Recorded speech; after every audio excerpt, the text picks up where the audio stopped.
29 points ఉన్న ఒక check list printout తీసుకుని బయలుదేరారు వైద్య ఆరోగ్య శాఖ అధికారులు. దేనికి? తెలంగాణలో ఐవీఎఫ్ సెంటర్స్ అన్నీ కరెక్ట్గా నడుస్తున్నాయా లేదా అని చెక్ చేయడానికి. ఆ 29 పాయింట్లు కొత్తగా ఫ్రేమ్ చేసినవైతే కావు, ఆల్రెడీ ఉన్నవే. ఒక ఐవీఎఫ్ సెంటర్ నడపాలంటే ఏమే ఉండాలో ముందే ఆ నియమ నిబంధనలన్నీ రాసి పెట్టుంచారు. జస్ట్ వాటిని వెరిఫై చేస్తే చాలు. దరిద్రం ఏంటో తెలుసా? వీటిని చూడ్డానికి కూడా తీరిక లేదు కొంతమంది అధికారులకి. ఒకవైపు అమ్మతనాన్ని అంగట్లో పెట్టి అమ్మేస్తున్నారు. మీ వీర్యమే, మీ అండమే, మీ బిడ్డే అని చెప్పి బిచ్చగాళ్ల శుక్రకణాలతో వ్యాపారం చేస్తున్నారు. సరోగసి ముసుగేసి పసి పిల్లల్ని అమ్మేస్తున్నారు. నడి బజార్లో బహిరంగంగా జరుగుతోంది ఈ దంతా. మరి ఇంతమంది అధికారులు, ఇన్ని వ్యవస్థలు ఉండి అమ్మతనంతో ఆడుకుంటుంటే ఏం చేస్తున్నారు వీళ్ళంతా? ఏదో ఒక సంఘటన జరిగితే తప్ప వ్యవస్థ కదలడం లేదెందుకని? అసలు తప్పు ఎక్కడ జరుగుతోంది? ఐవీఎఫ్ని, సరోగసిని అక్రమ వ్యాపారంగా ఎలా మార్చేశారు వీళ్ళంతా? కంప్లీట్ అనాలిసిస్ చూద్దాం ఇవాల్టి మార్నింగ్ టాపిక్లో.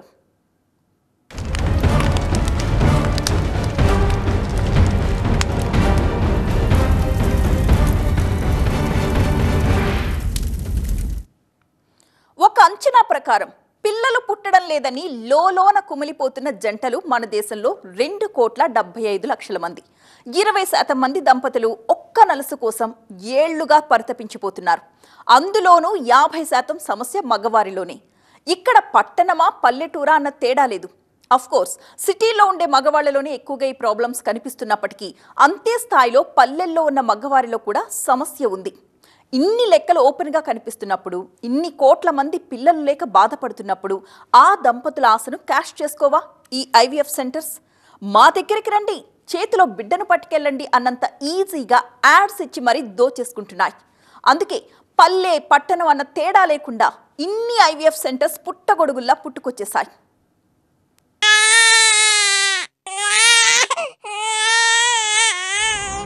భారతదేశంలో ఐవీఎఫ్ సెంటర్ల టర్నోవర్ ఎంతో తెలుసా? ఒక్క ఏడాదికి 12,267 కోట్ల రూపాయలు. పిల్లలు పుట్టని వారి సంఖ్య పెరుగుతున్నట్టే ఈ ఐవీఎఫ్ సెంటర్ల ఆదాయం కూడా ఏటా 15 నుంచి 20% పెరుగుతోంది.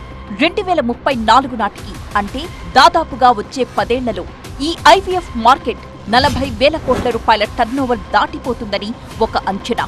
భవిష్యత్తులో 1,00,000 కోట్ల రూపాయల టర్నోవర్ ఉండే వ్యాపారం ఇది.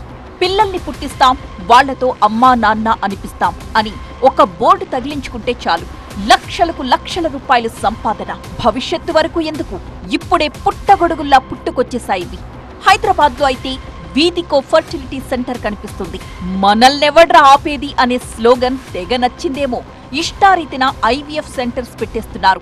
ఏదో ఊరికే నోటికొచ్చిన ఆరోపణ చేయడం కాదిది. తెలంగాణ వ్యాప్తంగా 381 రిజిస్టర్డ్ సరోగసి ఫర్టిలిటీ సెంటర్స్ ఉన్నాయి. బాగా వినండి, కేవలం రిజిస్టర్డ్వి మాత్రమే 387. వాటిలో గ్రేటర్ హైదరాబాద్ పరిధిలో ఉన్నవి 157. నిజంగా 387 సెంటర్స్ కి మాత్రమే పర్మిషన్ ఇస్తే మరి తెలంగాణ వ్యాప్తంగా అన్ని జిల్లాల్లో, చివరికి ఊళ్లల్లోనూ కనిపిస్తున్న సంతాన సాఫల్య కేంద్రాలన్నీ ఏంటి? ఖచ్చితంగా అవి సంపాదన సాఫల్య కేంద్రాలేగా. అంటే అవన్నీ అమ్మా అనే పిలుపుని అడ్డు పెట్టుకుని కొన్ని వేల మంది ఆశలు, సెంటిమెంట్తో ఆడుకుంటూ సంపాదిస్తున్నట్టేగా.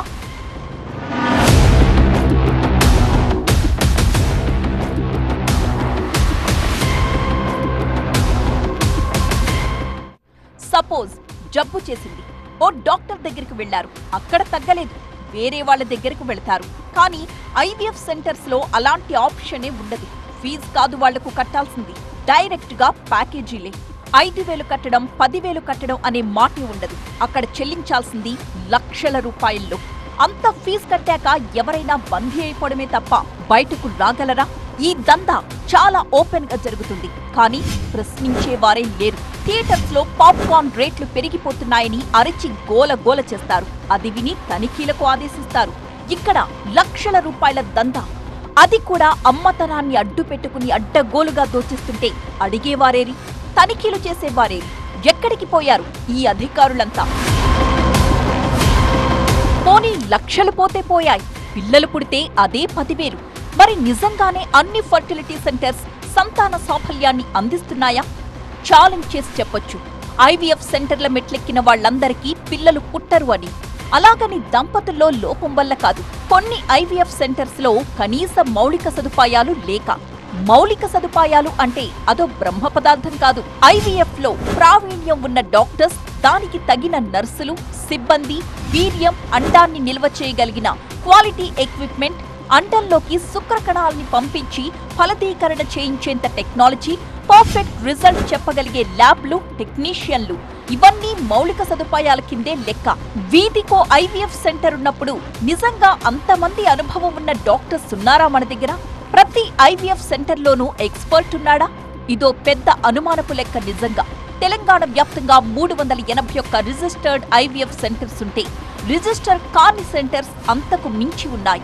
నిజంగా అంతమంది డాక్టర్స్ ఉన్నారా అన్న డౌట్ సహజంగానే వస్తుంది. ఎందుకంటే 165+ ఐవీఎఫ్ క్లినిక్స్ ని నడుపుతున్న ఒక ప్రముఖ కంపెనీ 340కి పైగా ఎక్స్పర్ట్ డాక్టర్స్ ని తీసుకుంది. అంటే ఒక్కో క్లినిక్ కి 2 డాక్టర్స్ అవసరం. అలాంటిది రాష్ట్రంలో అంతమంది స్పెషలిస్టులు ఉన్నారా అనేదే అసలు సందేహం. చాలా మందికి తెలియనిదేంటంటే ఐవీఎఫ్ సక్సెస్ రేట్ దాదాపుగా 40% మాత్రమే. హైలీ స్పెషలైజ్డ్ డాక్టర్స్ ఉంటే 70% సక్సెస్ రేట్ ఉంటుంది. కానీ కొన్ని ఫర్టిలిటీ సెంటర్స్ 100% గ్యారంటీ ఇస్తున్నాయి. మరి అదెలా? నిజంగా సూపర్ స్పెషలైజ్డ్ డాక్టర్స్ ఉన్నారనుకోవాలా వాళ్ళ దగ్గర? మరి ఈ విషయంలో చెక్ చేస్తున్నారా ఎవరైనా? ప్రతిదీ అక్కర్లేదు. అప్పుడప్పుడు అక్కడక్కడైనా తనిఖీలు చేస్తోందా అధికార యంత్రాంగం? ఏదైనా ఇష్యూ జరిగితే అప్పుడు తనిఖీలకు వెళుతున్నారు, సంతోషం. కానీ నిజంగా అప్పుడప్పుడైనా తనిఖీలు చేసుంటే ఇప్పుడు చెక్ లిస్ట్ పట్టుకుని రాష్ట్రమంతా దాడులు చేయాల్సిన అవసరం వచ్చేదా? అంతదాకా ఎందుకు? అమ్మతనాన్ని ఇంత నిర్భయంగా నడి బజార్లో పెట్టేసి అమ్ముకోగలరా?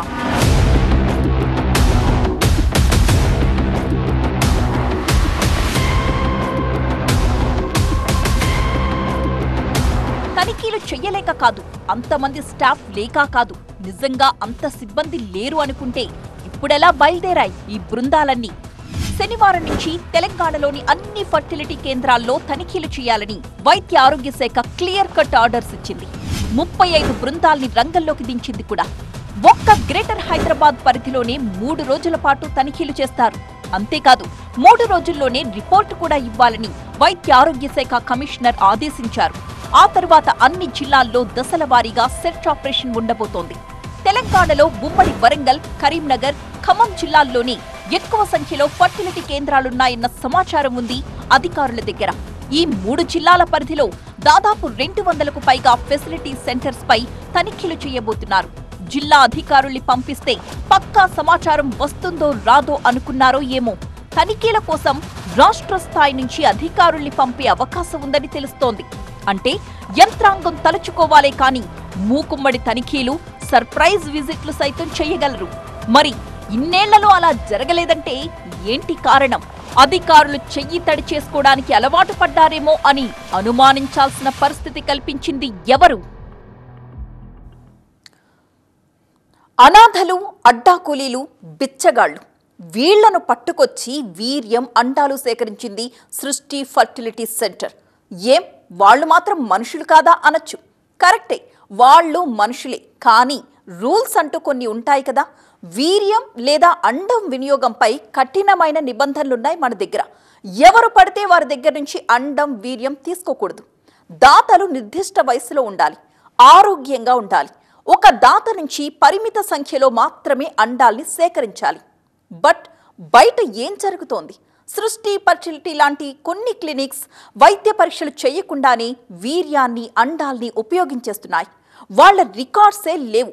అందుకే 29 పాయింట్ల చెక్ లిస్ట్ పట్టుకుని మరీ బయలుదేరారు అధికారులు. పిల్లలు పుట్టని వారికి ఒక వరం లాంటిది ఈ ఐవీఎఫ్ టెక్నాలజీ.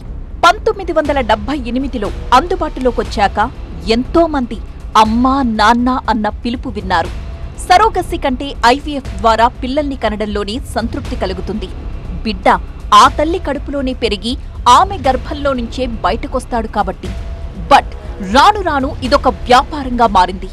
దంపతులు లక్షలు చెల్లించడానికైనా సిద్ధపడుతూ ఉండడంతో క్లినిక్లకు ఆశ పెరిగిపోయింది. పర్మిషన్ లేకపోయినా, అనుభవం ఉన్న వైద్యులు కాకపోయినా ఫర్టిలిటీ సెంటర్స్ ని పెట్టేశారు. ఒకానొక దశలో ఇది దేశవ్యాప్త సమస్యగా మారిపోయింది. క్లినిక్ల అడ్డగోలుతనం భరించలేకపోతున్నామన్న ఫిర్యాదుల మీద 2021లో ఒక చట్టం తెచ్చారు. పేరు assisted reproductive technology and surrogacy board act. ఇందులో ఒక రూల్ ఉంది.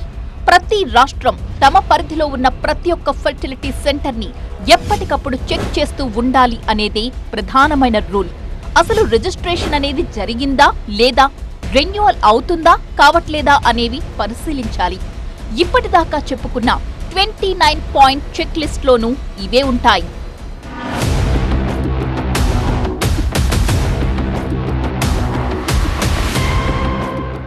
ఐవీఎఫ్ సెంటర్ కి ఏఆర్టీ యాక్ట్ లైసెన్స్ ఉందా? ఏఆర్టీ లైసెన్స్ ఏ లెవెల్ వరకు అనుమతి ఉంది? క్లినికల్ ఎస్టాబ్లిష్మెంట్ యాక్ట్ ఫాలో అయ్యారా? క్లినిక్ లో ఉన్న సిబ్బంది క్వాలిఫికేషన్ ఏంటి? పేషెంట్లకు క్వాలిటీ ట్రీట్మెంట్ అందుతోందా? ఇవన్నీ చూడాలి. అన్నింటికంటే ముఖ్యంగా చూడాల్సింది పేషెంట్స్ రికార్డ్స్ నిర్వహణ ఎలా ఉంది అని. అది జరగకపోవడం వల్లే సృష్టి ఫర్టిలిటీ సెంటర్ అడ్డా కూలీలకు డబ్బు ఆశ చూపి అశ్లీల వీడియోలు చూపించి మరీ వీర్యం, అండం సేకరించింది. ప్రతి క్లినిక్ ఎంతమంది నుంచి స్పర్మ్, ఎగ్ కలెక్షన్ చేశారు అనే రికార్డ్స్ ఖచ్చితంగా మెయింటైన్ చేసి తీరాలి.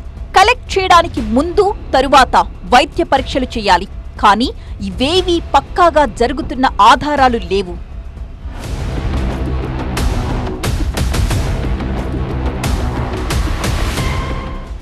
ఇందాక చెప్పుకున్నట్టు ఐవీఎఫ్ సక్సెస్ రేట్ 100కు 100% ఉండదు. ఐవీఎఫ్ క్లినిక్ కి వెళ్లి వీర్యం, అండం ఇచ్చొచ్చినంత మాత్రాన పిండం ఏర్పడదు. సక్సెస్ ఛాన్సెస్ కేవలం 40%. సో తప్పని పరిస్థితుల్లో సరోగసీ ఒక ఆప్షన్ గా కనిపిస్తోంది. బట్ దీనికి కొన్ని రూల్స్ ఉన్నాయి. డబ్బు ప్రస్తావన అనేది ఉండకూడదు ఈ ప్రొసీజర్లో. భార్యాభర్తల శుక్రకణాలు అండాన్ని తీసి దాన్ని పిండంగా వృద్ధి చేసి మరో మహిళ గర్భంలో ప్రవేశపెడతారు. ఈ ప్రాసెస్ అంతా ఒక ఒప్పందం ప్రకారం జరగాలి తప్ప డబ్బుతో మాత్రం కాదు. కానీ చాలా క్లినిక్స్ సరోగసీ పేరుతో లక్షలకు లక్షలు దండుకుంటున్నాయి. సరాసరి ఒక్కో జంట నుంచి 30 నుంచి 40 లక్షల వరకు వసూలు చేస్తారు. బట్ ఇందులోనూ మోసం జరుగుతుంటుంది. భార్యాభర్తలిచ్చిన వీర్యం, అండంతో పిండాన్ని సృష్టించకుండా వేరెవరికో పుట్టిన బిడ్డను తీసుకొచ్చి సరాసరి చేతిలో పెట్టేస్తారు. సృష్టి ఫెర్టిలిటీ చేసిందంతా కూడా ఈ దందానే.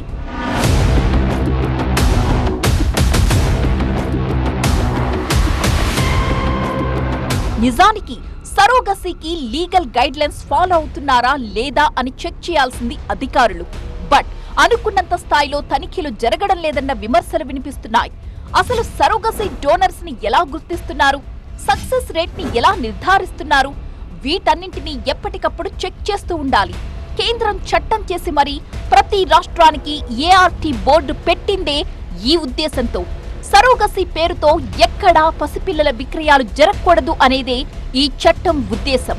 కానీ ఏదో ఒక సంఘటన జరిగితే తప్ప అధికారులు కదలడం లేదన్న ఆరోపణలున్నాయి. కొన్ని ఐవీఎఫ్ సెంటర్స్ నిబంధనల ప్రకారం పనిచేయట్లేదు. ఇందులో ఎలాంటి సందేహం అవసరం లేదు. అసలు తప్పు ఎక్కడ జరుగుతుందో గుర్తించే పనే చేయట్లేదు వైద్య ఆరోగ్య శాఖ. ఫైన్ వేసాం, సీజ్ చేసాం, చర్యలు తీసుకుంటాం, ఇవే మళ్లీ మళ్లీ రిపీట్ అవుతున్నాయి తప్ప ఇంకోసారి ఐవీఎఫ్ సరోగసీ పేరుతో దందా జరగకుండా మాత్రం అడ్డుకోలేకపోతున్నారు. ప్రభుత్వం దగ్గర వ్యవస్థలున్నంత మాత్రాన ఉపయోగం లేదు. అధికారులు తగినంత సిబ్బంది ఉన్నారని చెప్పుకున్నా సరిపోదు. అక్రమాలు జరగకుండా చూడగలిగినప్పుడే ఆ వ్యవస్థ, అలాంటి అధికారుల వల్ల సమాజానికి ఉపయోగం. కానీ దురదృష్టం కొద్దీ వ్యవస్థలు కానీ, కొంతమంది అధికారులు కానీ సక్రమంగా పనిచేయడం లేదు. అదే జరుగుంటే మరి ఇంత దందా జరుగుండేదా? డాక్టర్ నమ్రతనే ఇందుకు పెద్ద ఉదాహరణ. గతంలో నమ్రత నడిపిన క్లినిక్లపై దాడులు జరిగాయి. లైసెన్స్ ని రద్దు చేశారు, అరెస్ట్ చేశారు. అలాంటి వ్యక్తి బయటకొచ్చి అంత పబ్లిక్ గా మళ్లీ అదే దందా చేస్తుంటే ఏం చేస్తున్నట్టు? పేరు మార్చి క్లినిక్ పెట్టినప్పుడు అందులో పనిచేస్తున్న డాక్టర్స్ ఎవరు అని కనీస ఎంక్వైరీ చెయ్యరా ఈ అధికారులు? పసి పిల్లల్ని అమ్ముకోవడం చిన్న విషయము కాదు, చిన్న నేరము కాదు. అలాంటి అక్రమ సంపాదనకు రుచి మరిగిన వాళ్లు తిరిగి నీతిమంతంగా ఉంటారనుకోవడం పొరపాటు. మరి ఇన్నేళ్లలో ఎప్పుడైనా తనిఖీ చేశారా? ఒక్కసారైనా ఒక్క అధికారైనా చెకింగ్కొచ్చారా? వైద్య ఆరోగ్య శాఖ చెక్ లిస్ట్ లో మరో పాయింట్ కూడా ఉంది. గతంలో ఏ క్లినిక్ మీదైనా ఏ డాక్టర్ మీదైనా సరే కంప్లైంట్ రిజిస్టర్ అయి ఉంటే వాళ్లపై తీసుకున్న చర్యల డేటాని ఖచ్చితంగా పరిశీలించాలి. దాన్ని బట్టి మరోసారి తనిఖీలు చెయ్యాలి. నిజంగా అలా చేసి ఉండుంటే నమ్రత లాంటి వారి చేతిలో ఎవ్వరూ మోసపోయేవారు కాదు.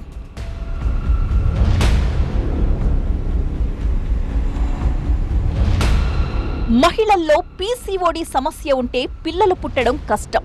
దానికి కొన్ని టాబ్లెట్లు, ఇతర మార్గాల ద్వారా సొల్యూషన్ చూపించొచ్చు. కానీ ఓ ఐవీఎఫ్ సెంటర్ మాత్రం నేరుగా ఐవీఎఫ్ తప్ప మరో దారే లేదని చెప్పింది. 2.5 లక్షల ఫీజు కట్టించుకుని ఐవీఎఫ్కి వెళితే మొదటి సైకిల్ ఫెయిల్ అయింది. మళ్లీ ప్రయత్నిద్దామని చెప్పి మళ్లీ ఫీజు అడిగేసరికి వేరే ఐవీఎఫ్ సెంటర్కి వెళ్ళింది. అసలు పీసీఓడి సమస్యకి ఐవీఎఫ్ సొల్యూషనే కాదు అని చెప్పింది ఆ డాక్టర్. ఈ విషయం మీడియాకు తెలిసినప్పుడు అధికారులకు తెలియదా? మరి ఆ ఫెర్టిలిటీ సెంటర్ పై యాక్షన్ తీసుకున్నారా? ఒక్కోసారి హార్మోనల్ ఇంబ్యాలెన్స్ కారణంగా కూడా గర్భం నిలబడదు. కానీ ఒక ఐవీఎఫ్ సెంటర్ మాత్రం అది పిండంలో జన్యులోపం అని చెప్పి 2 లక్షలు కట్టించుకుని ప్రీ ఇంప్లాంటేషన్ జెనెటిక్ టెస్టింగ్ చేసింది. అయినా కూడా గర్భం దాల్చలేదు. మరో గైనకాలజిస్ట్ దగ్గరికి వెళితే అవసరం లేకుండా 2 లక్షలు కట్టించుకుని మీకు టెస్ట్ చేశారని చెప్పింది. అసలు ఐవీఎఫ్ సెంటర్స్ లో జరిగే మోసాలన్నీ లక్షల రూపాయలతో కూడుకున్న వ్యవహారాలే. సరైన డాక్టర్ ఉంటే, ఐవీఎఫ్ లో అనుభవం ఉన్నోళ్లైతే ఇలాంటి అనవసరమైన టెస్టులు ఏవీ రాయరు. కానీ అలా జరుగుతోంది అంటే అర్థమేమిటి? వీధినా పుట్టుకొచ్చిన ఫెర్టిలిటీ సెంటర్స్ కాదా? అందులో ఎలాంటి ప్రమాణాలు పాటించట్లేదనే కదా అర్థం. అయినా సరే వైద్య ఆరోగ్య శాఖ అధికారులు పట్టించుకోరు.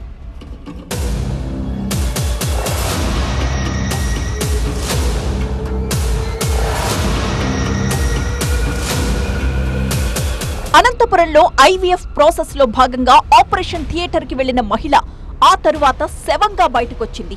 కొన్ని ఐవీఎఫ్ క్లినిక్లు మహిళల ప్రాణాలతో చెలగాటమాడుతుంటాయి. ఎలా అంటే ఒకరు కాదు, ఏకంగా కవల పిల్లల్నే పుట్టించేస్తాం అని లక్షల్లో ఫీజు వసూలు చేస్తారు. ఒక్కోసారి ఆ ప్రాసెస్ ఫెయిల్ అయి ప్రాణాలపైకొస్తుంది. దేశంలో అలా జరిగిన ఘటనలు ఎన్నో. ఇక ఒక దాత నుంచి ఏడాదికి 4 సార్లు మాత్రమే అండం తీసుకోవాలి. కానీ హైదరాబాద్లో ఒక ఫర్టిలిటీ సెంటర్ ఏం చేస్తుందో తెలుసా? పరిమితికి మించి అండాల్ని తీసుకుంటున్నారు. దీనివల్ల ఆ యువతి ఆరోగ్యం పాడైపోయింది. ఇలా మనుషుల ప్రాణాలతో చెలగాటమాడుతున్నా సరే అధికారులకు పట్టకపోతే ఎలా?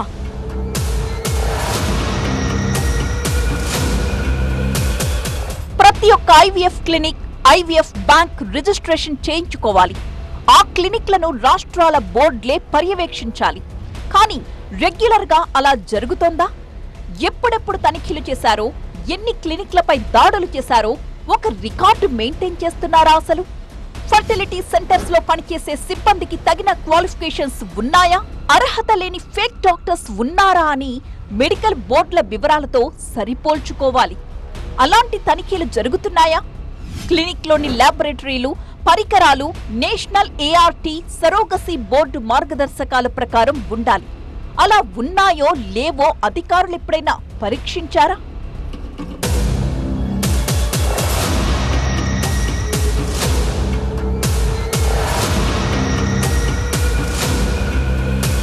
గతంలో ఇంత పర్టికులర్ గా చెక్ చేశారో లేదో కానీ ఇప్పటికైతే 29 అంశాల చెక్ లిస్ట్ పట్టుకుని ఒక్కో ఫర్టిలిటీ సెంటర్ కి వెళుతున్నారు అధికారులు. ఆ 29 అంశాలను చెక్ చేయడానికి కనీసం 2 గంటల సమయం పడుతుంది. నిజంగా తనిఖీ అంటే అలాగే జరగాలి కూడా. ఇప్పుడు అలాంటి తనిఖీలు జరుగుతున్నాయి కాబట్టే కొన్ని క్లినిక్లలో అడ్మినిస్ట్రేషన్ లోపాలు, లింగ నిర్ధారణ చట్టం అతిక్రమణలు, సిబ్బందికి సరైన విద్యార్హతలు లేవు అన్న విషయాలు బయటపడుతున్నాయి.